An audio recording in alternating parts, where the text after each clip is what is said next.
Hello, this is Layla Hart. I'm coming to you to talk about domestic violence again. And I had a client, and he was about 16, 14, between 14 and 16 at the time. This was years ago. And I was helping the parents get him enrolled into a school and everything, an alternative school. And one of the counselors said that he had brain damage. And I was like, what do you mean brain damage? Like, what I don't think he has brain damage. It was a young, elderly lady there. She was French. And we was talking about a black kid that was in an alternative school. And then she started asking me a battery of questions. And the questions were, is he under domestic violence at home? Is his mother and father fighting? Are they yelling and screaming at each other and all of this? And I said, yes, as a matter of fact, he is. That's why I came in to counsel the entire family. And in this situation, I really didn't believe her. So I went and got a book, and a couple of books, and I started reading up on brain damage. Well, to my discovery, I discovered that between the ages of 8 and 18, or actually it's actually a little bit younger than that, that if your child is under a household of domestic violence, it creates brain damage, because the frontal lobe of the brain is trying to resolve conflict resolution on how you teach your children to handle themselves without violence. Like if they get into a fight at school, if Johnny takes the ball from Jeannie or whatever, however you want to say it, that they have to have conflict resolution. So the conflict resolution comes in that they know how to negotiate things without violence. Well, a child that's growing up under violence, that frontal lobe in their brain does not develop where they learn conflict resolution. How they want to solve their problems is through violence. So if you want to know why we have so many kids out here that's very violent, it could be that a lot of families is under domestic violence that nobody talks about. I really was shocked and surprised when this lady told me that he had brain damage. And so and the way that she explained it to me, I was like, okay, well, I need to do more research on this.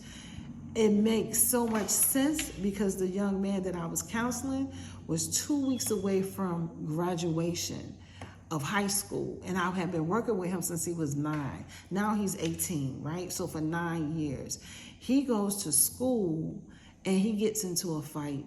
And and I was working with the school as well. So they was like, okay, we're gonna pass him through. He's in an alternative school. We know he got some issues. We appreciate you always working when we're coming up here, up to the school for him and doing things. Well, 2 weeks before graduation, he picks up a chair and hits a teacher. And in that instance, he was all set to graduate from high school. They did not let him graduate. All of that went away. He went on prom. They did allow him to go on prom, but they didn't let him graduate. So this crushed my heart because I had invested a lot of time with this young man.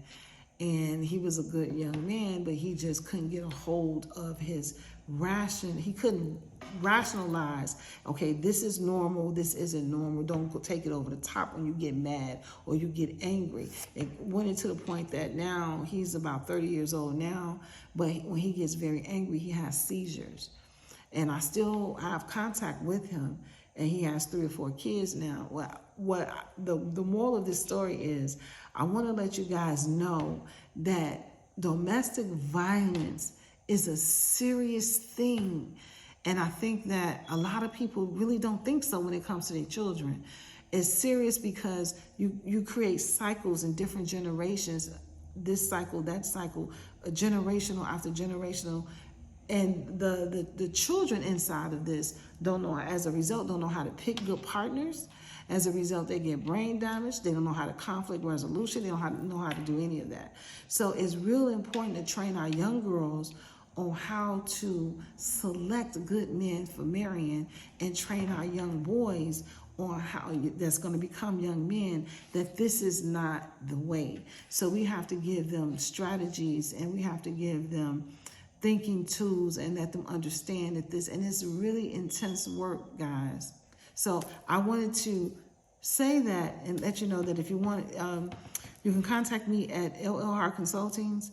Also, if you want me to do speaking engagements, I can come and I do family counseling, not counseling, but life coaching and mentoring. You can also contact me at 773-301-5073. That's my cell number. And LL Hart Consultant is my email address. And my book is Love Yourself Forever and Always. And my Gmail account is llhartconsulting@gmail.com, guys. This technology stuff sometimes it's too much for me sometimes, but I'm getting the hang of it more and more and more. So sorry if I messed any of that up, okay? All right, thank you.